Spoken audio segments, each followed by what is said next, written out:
2026년 1월 18일입니다. 요즘 시장을 보면 볼수록 뭔가 좀 이상하다는 생각이 듭니다. 어떤 점에서 그렇게 느끼시나요? 미국 경제는 겉보기엔 정말 탄탄해 보이는데 그 비용은 전부 정부가 떠안는 것 같고요. 네, 그렇죠. 또 물가는 잡혔다고들 하는데 중앙은행은 계속해서 브레이크를 밟고 있잖아요. 맞습니다. 마치 서로 다른 페달을 밟고 있는 듯한 상황이죠. 바로 그겁니다. 이 혼란, 대체 무슨 일이 벌어지고 있는 걸까요? 오늘 저희가 살펴볼 자료가 바로 이 미스터리의 실마리를 제공합니다. 제목부터가 아주 의미심장하더군요. 재정 우위와 거대한 순환. 네, 이 보이지 않는 힘겨루기의 실체와 그 결과 우리 포트폴리오에서 벌어지고 있는 변화를 함께 파헤쳐 보겠습니다. 시작하기 전에 본 방송에서 제공하는 정보는 투자 자문이 아니며 정보에 기반한 투자 결정에 대한 책임은 투자자 본인에게 있음을 알려드립니다.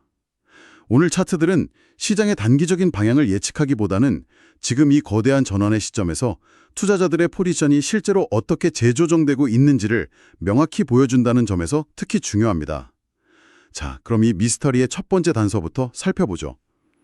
자료를 보면 미국 경제의 표면적인 견고함, 특히 가계의 재무 상태가 아주 튼튼하다고 강조하고 있습니다. 네, 모든 이야기의 시작점이라고 할 수 있죠. 이게 얼마나 강한 겁니까? US 하우스홀드 레질리언스 차트를 보면 정말 놀라울 정도입니다. 어떤 점이요? 2025년 3분기 기준으로 미국 가계의 순자산이 다처분 소득의 770%에 달하면서 사상 최고치를 경신했습니다. 770%요? 네, 그리고 더 중요한 건 부채 비율인데요.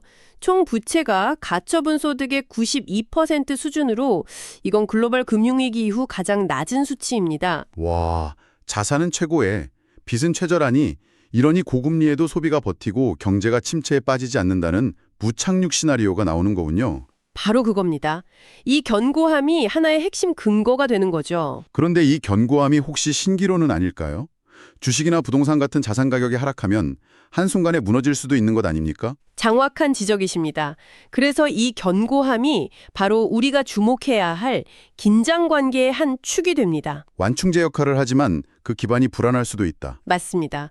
이 강력한 가계 재무 상태가 고금리의 충격을 막아주는 것은 분명한 사실이지만 말씀하신 대로 이 부의 상당 부분이 자산 가격 상승에 기인하거든요. 그렇겠죠?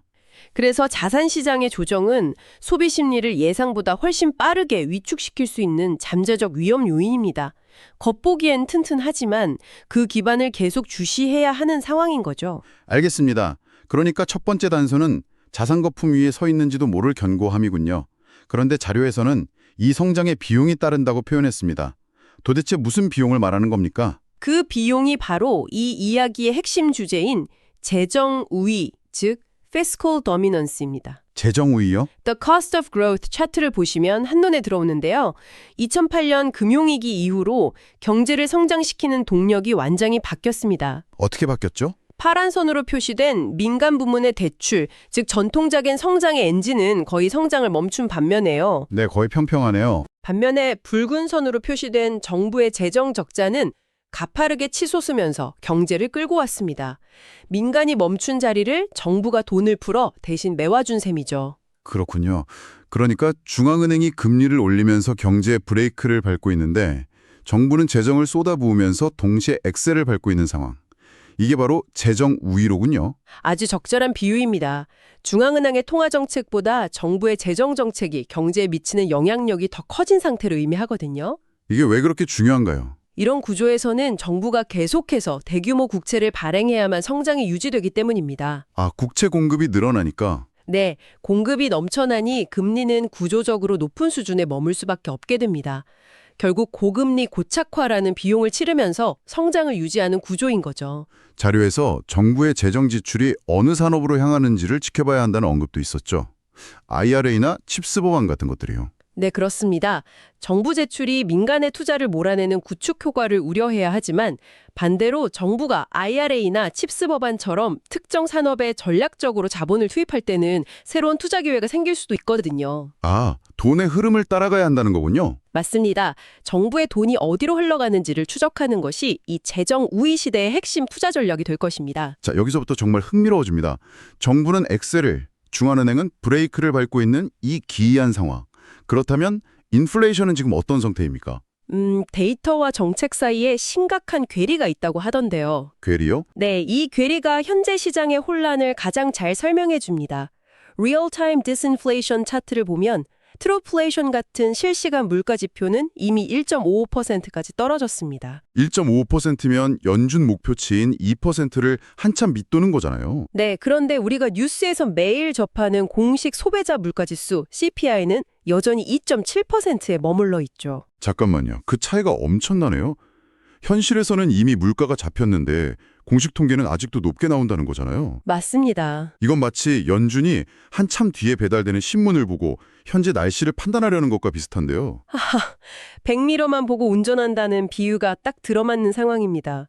공식 CPI에는 주거비처럼 시차, 즉 레그가 긴 항목들이 포함되어 있기 때문입니다. 아, 그 주거비 통계 시차 문제군요. 네, 실제로 샌안토니오 같은 도시에서는 아파트 절반이 임대료 할인을 제공하고 있고 식음료 물가 상승률은 거의 0%에 가까워졌습니다.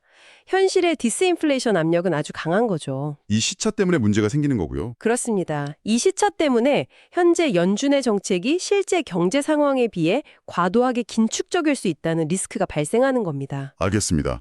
연준이 백미러만 보고 운전하는 바람에 현실 경제와 점점 멀어지고 있다. 그렇다면 가장 똑똑한 돈이 모인다는 채권 시장은 이 상황을 어떻게 보고 있습니까? 채권 시장은 이 상황을 아주 명확하게 하지만 조금은 정신분열적으로 반영하고 있습니다. 정신분열적이라니? 그건 무슨 뜻이죠? D-Rates Disconnect 차트를 보시면 단기 금리를 대표하는 2년 만기 국채 금리는 3.57%까지 내려와 있습니다. 3.57%요? 네, 저희가 확인한 바로는 현재 연준의 기준금리가 3.5%에서 3.75%인데 시장은 이미 추가적인 금리 인하를 가격에 반영하고 있는 거죠. 연준, 당신들이 틀렸어. 곧 금리 내릴 수밖에 없을 거야. 라고 외치는 셈이네요. 바로 그겁니다. 그런데 장기금리는 오히려 상승 압력을 받고 있단 말이죠. 아, 그 수익률 곡선이 가팔라지는 스티프닝 현상 말인가요? 네, 단기 투자자들과 장기 투자자들이 전혀 다른 이야기를 하고 있는 겁니다. 어떻게 다른가요? 단기 채권 투자자들은 곧 금리 내릴 거야 라고 외치는데 장기 채권 투자자들은 정부가 저렇게 돈을 쓰다간 나라 망하겠어 라면서 국채를 팔고 있는 겁니다. 와, 정말 완전히 다른 시각이네요. 네, 통화정책 완화에 대한 기대와 재정 건전성에 대한 우려가 충돌하면서 단기 금리와 장기 금리가 완전히 다른 방향으로 움직이는 디커플링이 발생하고 있습니다. 듣기만 해도 아슬아슬한데요. 이런 불확실성이 큰 상황에서 보통은 위험 자산에 대한 경계심이 높아지기 마련인데 자료에서는 크레딧 시장이 오히려 아니람에 따져 있다고 지적했습니다. 이건 또 무슨 뜻입니까? 네, 그 부분이 가장 우려스러운 대목 중 하나입니다. 크레딧 마켓 컴플레이센시 차트를 보면 회사채의 부도 위험을 나타내는 신용 스프레드가 103bp까지 좁혀졌습니다. 103bp면 이건 2007년 금융위기 직전 이후 가장 낮은 수준입니다. 잠시만요. 신용 스프레드가 좁아졌다는 건 쉽게 말해 시장이 초우량 국채와 위험할 수 있는 회사채의 위험도를 거의 똑같이 취급하고 있다는 뜻이죠. 네, 맞습니다. 마치 아무도 망하지 않을 거야 라는데 모두가 돈을 거는 것처럼요. 정말 아니란 상황이네요. 정확합니다. 완벽한 연착륙 시나리오에 대한 믿음이 시장을 지배하고 있는 겁니다. 풍부한 유동성 속에서 투자자들이 조금이라도 더 높은 수익률을 찾아 위험을 감수하는 수익률 추구 현상이 극에 달한 상태죠. 이건 시장이 리스크에 매우 둔감해져 있다는 신호군요. 그렇습니다. 작은 충격에도 스프레드가 갑자기 벌어지면서 시장 전체가 흔들릴 수 있는 취약성을 내포하고 있다는 뜻입니다. 그래서 이 스프레드가 다시 벌어지기 시작하는지가 시장의 위험 신호를 감지하는 첫 번째 지표가 될 겁니다. 알겠습니다. 정리해보면 아주 복잡하고 긴장감 넘치는 상황이군요. 그렇다면 이런 거시적인 배경이 실제 우리 포트폴리오에는 어떤 영향을 주고 있을까요? 거대한 순환이 시작되고 있다는데 무엇이 어디로 움직이고 있다는 겁니까? 그 순환의 증거는 주식시장 내부에서 뚜렷하게 나타나고 있습니다. 에퀴티 스트럭처 차트를 한번 보시죠. 네. 지난 1년간 S&P 500 지수보다 더 높은 수익률을 낸 종목은 단 19%에 불과했습니다. 와, 정말 극심한 쏠림이었네요. 네, 소수의 거대 기술주가 시장 전체를 끌고 가는 현상이 있었던 거죠. 하지만 최근 1개월 데이터를 보면 이 비율이 58%로 급격하게 확대됐습니다. 19%에서 58%로요? 엄청난 변화네요. 이건 단순히 몇몇 종목만 오르는 게 아니라 시장 전반으로 온기가 퍼지고 있다는 명확한 신호로 보이는데요. 맞습니다. 이것이 바로 소수의 대형 기술주가 주도하던 장세가 끝나고 그동안 소외되었던 가치주, 중소형주, 그리고 다른 여러 섹터로 자금이 확산되는 순환매의 초기 신호로 해석할 수 있습니다. 이 추세가 이어진다면 포트폴리오를 다각화하는 것이 훨씬 유리해지겠군요. 네, 물론 이 현상이 몇 달간 지속되는지 확인해야겠지만 지금은 그런 변화의 초입이 있다는 거죠. 잠깐만요. 기술주 모멘텀이 약화되고 있다는 말씀에는 동의하기가 좀 어렵네요. AI 혁명은 이제 시작이고 이게 앞으로 10년을 이끌 성장 동력이라고 모두가 말하는데 벌써 가속도가 줄어든다는 건 너무 성급한 판단 아닐까요? 좋은 질문입니다. 많은 투자자들이 그렇게 생각하고 있죠. 테크 다이내믹스 차트가 그에 대한 답을 줍니다. 어떤 답을 주나요? 누구도 AI의 장기적인 잠재력을 부정하지 않습니다. 하지만 시장은 기대가 아닌 기대의 변화율, 즉 가속도에 반응하거든요. 가속도요? 차트를 보면 AI 관련 자본 지출, 즉 KPX 추정치의 절대적인 금액은 계속 늘고 있지만 그 증가율이 둔화되기 시작했습니다. 아, GDP 기여도도 마찬가지고요. 매그니피센트 세븐 기업들의 이익 성장률 전망치도 이전처럼 폭발적이지는 않습니다. 아하. 그러니까 시속 200km로 달리던 차가 180km로 속도를 줄인 것과 같군요. 여전히 빠르지만 더 빨라지지는 않는다는 신호가 시장의 기대를 바꾸고 있다는 거군요. 정확합니다. 지난 몇 년간 시장을 이끌어온 압도적인 모멘텀이 약화될 수 있다는 신호입니다. 물론 앞으로 발표될 기업 실적이 예상을 뛰어넘는다면 이런 우려는 사라지겠지만요. 현재 데이터는 분명 변화의 가능성을 보여주고 있다. 네, 그렇습니다. 그렇다면 기술주에서 빠져나온 자금은 구체적으로 어디로 향하고 있습니까? 거대한 순환의 목적지가 궁금합니다. 그 목적지는 더 그레이트 로테이션 차트에서 극명하게 드러납니다. 이 차트는 기술주 중심의 나스닥 100 ETF, 즉 QQQ와 금속광물 같은 실물자산 ETF, XME의 상대적인 성과를 보여주는데요. 네, QQQ 대비 XME 비율이군요. 이 비율이 수년 내 최저치까지 떨어졌습니다. 쉽게 말해 기술주 대비 원자재의 성과가 압도적으로 좋았다는 뜻입니다. 압도적으로요? 네, 그리고 기술적으로도 주간 상대 강도 지수 RSI가 과매도 구간에 깊숙이 진입해서 이제는 추세가 반전될 가능성이 매우 높다는 신호를 보내고 있습니다. 기술주에서 실물 자산으로 왜 이동이라? 이건 단순히 유행이 바뀌는 걸 넘어서는 더 구조적인 변화처럼 들립니다. 네, 그렇게 봐야 합니다. 앞서 논의했던 재정 우위 시대와 연결되는 지점이거든요. 아, 정부 지출과 관련이 있군요. 그렇습니다. 정부가 재정을 풀어 인프라에 투자하고 인플레이션 해지 수요가 늘어나는 환경에서는 당연히 구리, 철강 같은 실물 자산의 가치가 부각될 수밖에 없습니다. 이 차트의 움직임은 바로 그런 거시경제의 구조적 변화를 반영하고 있는 것일 수 있습니다. 자, 이제 퍼즐 조각들이 거의 다 맞춰진 것 같습니다. 이 모든 단기적인 시장의 움직임들을 종합했을 때 우리가 놓치지 말아야 할 더 큰 그림, 더 장기적인 변화는 무엇일까요? Historical Convergence와 Shifting Capital Flow라는 두 개의 차트가 그 거대한 그림을 보여줍니다. 네, 어떤 그림이죠? 첫째, 역사적으로 전 세계 GDP에서 미국의 비중은 1950년대에 정점을 찍은 후 장기적으로 하락 추세에 있고 반대로 중국의 비중은 역사적 평균으로 회귀하며 상승하고 있습니다. 미국 예외주의가 영원할 수 없다는 것을 보여주는 데이터군요. 네, 장기적으로는 그렇죠. 흥미로운 관점이네요. 하지만 중국 역시 부동산 문제, 인구 감소, 과도한 부채 같은 심각한 내부 문제를 안고 있지 않습니까? 물론입니다. 그 리스크는 반드시 고려해야 합니다. 하지만 동시에 나타나는 또 다른 구조적 변화를 봐야 합니다. 그게 뭔가요? 두 번째 차트를 보면 중국의 민간 부문이 2025년을 기점으로 막대한 해외 자산을 보유한 순채권국으로 전환되었고 전 세계 무역 결제에서 위안화가 사용되는 비중이 30%를 넘어섰습니다. 위안화 비중이 30%를요? 네, 이는 달러 중심의 글로벌 금융 시스템에 균열이 생기고 있다는 매우 중요한 신호입니다.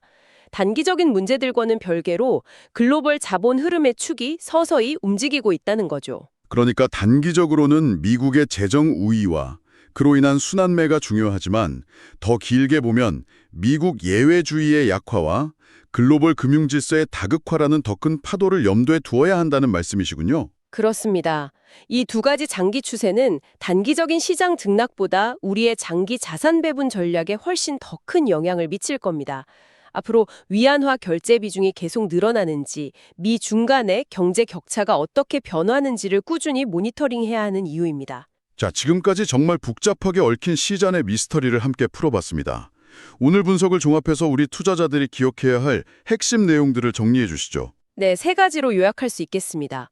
첫째, 현재 시장은 견고한 경제라는 긍정적인 모습과 재정 우위로 인한 고금리라는 비용을 동시에 안고 있는 매우 팽팽한 긴장 상태에 있다는 점입니다. 네, 긴장관계. 둘째, 투자 전략 관점에서는 지난 몇 년간의 기술주 쏠림 현상이 완화되고 시장 저변이 넓어지는 거대한 순환에 대비해야 합니다. 포트폴리오의 변화가 필요하겠군요. 네, 포트폴리오의 실물 자산이나 정책 수혜를 받는 인프라 관련 자산의 비중을 전략적으로 고려해야 함을 의미합니다. 마지막 세 번째는 무엇인가요? 마지막으로 더 큰 그림에서는 미국 예외주의가 약화되고 글로벌 질서가 다변화되는 장기적인 구조 변화에 주목해야 한다는 것입니다. 포트폴리오의 지리적 다각화, 특히 아시아의 구조적 변화를 반영하는 전략적 고민이 필요한 시점입니다. 오늘 논의한 이러한 구조적 전환이 실제로 계속 유지되는지는 앞으로 공식 인플레이션 데이터가 실시간 데이터를 얼마나 빨리 따라잡는지, 그리고 안일함에 빠져있는 크레딧 시장이 어떤 반응을 보이는지를 통해 확인할 수 있을 것입니다. 정말 명쾌한 정리 감사합니다. 그렇다면 여기서 한 걸음 더 나아가 이런 질문을 던져보며 마무리하고 싶습니다. 네, 어떤 질문이시죠? 만약 오늘 우리가 이야기한 이 재정 우위가 일시적인 현상이 아니라 앞으로의 새로운 표준, 즉 뉴노멀이 된다면 우리가 교과서처럼 여겨왔던 전통적인 60-40 주식 채권 포트폴리오는 미래에도 여전히 유효할까요? 청취자 여러분도 한번 고민해 보실 문제입니다. 오늘 저희가 준비한 데일리는 여기까지입니다. 오늘 전해드린 정보들이 투자 판단에 도움이 되셨다면 구독과 좋아요 그리고 알림 설정 부탁드립니다. 저희는 다음 시간에도 깊이 있는 시장 분석과 함께 찾아뵙겠습니다. 청취해 주셔서 감사합니다.